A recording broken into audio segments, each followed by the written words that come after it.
Welcome to Priya's food channel.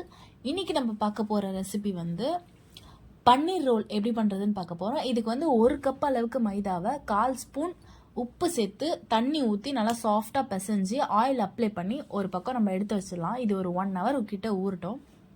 Side by நம்ம வந்து ஒரு கடாயை வச்சு அடுப்பு ஆன் பண்ணி 2 கரண்டி எண்ணெய் சேர்த்து இதில் வந்து 2 மீடியம் சைஸ்டு வெங்காயத்தை குட்டி குட்டியாக கட் பண்ணி இதில் போட்டு நம்ம நல்லா வதக்கிக்க போகிறோம். அது கூட உப்பு சேர்த்து சீக்கிரமாக வதங்கிறதுக்காக நம்ம சால்ட்டு சேர்த்து வதக்கிக்கலாம்.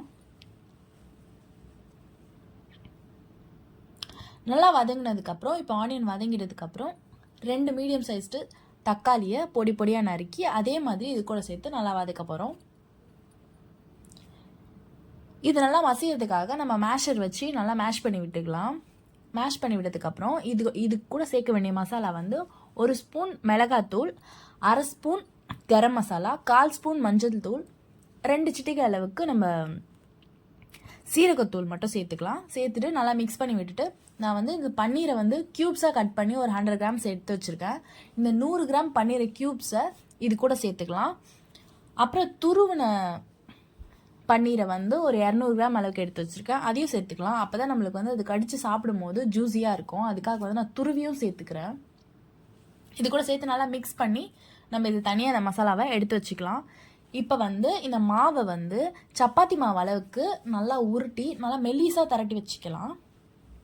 திரட்டி வச்சுட்டு தோசைக்கல் ஆன் பண்ணி அதில் வந்து நம்ம 2 பக்கமும் சுட்டு எடுத்துட்டு ஒரு சைடு மட்டும் நம்ம வந்து முட்டையை உடச்சி ஊற்றி அது கூட கொஞ்சம் சால்ட்டும் மிளகாத்தூளும் ஆட் பண்ணி நல்லா கலக்கி இதில் ஒரு சைடு மட்டும் போட்டு வேக வச்சுக்கலாம். ஒரு சைடு நல்லா வெந்ததுக்கப்புறமா இதை நம்ம திருப்பி போட்டு நல்லா வேக வச்சுக்கலாம்.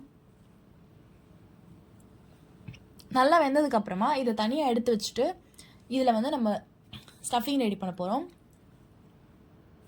இந்த மசாலா பன்னீர் நம்ம ரெடி பண்ணி வச்சுருந்தோம்ல, அந்த மசாலாவை எடுத்து நடுவில் வச்சுட்டு நல்லா அழகாக ஈவனாக நம்ம வந்து ஸ்ப்ரெட் பண்ணி விட்டுக்கலாம் இந்த மசாலாவை.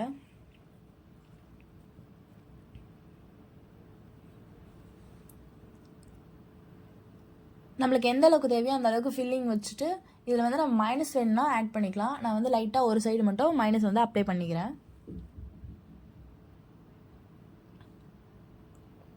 மைனஸ் அப்ளை பண்ணதுக்கப்புறமா இதோட தான் நம்ம ரோல் பண்ண போகிறோம்.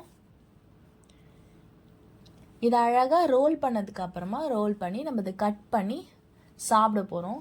சூப்பரான பன்னீர் ரோல் கடைகளில் கிடைக்கிற மாதிரி செம்ம டேஸ்டியாக இருக்கும். வீட்டில் ட்ரை பண்ணி பாருங்கள். நிஜமாவே ரொம்ப சூப்பராக இருக்கும். குழந்தைங்களுக்குலாம் ரொம்ப பிடிக்கும்.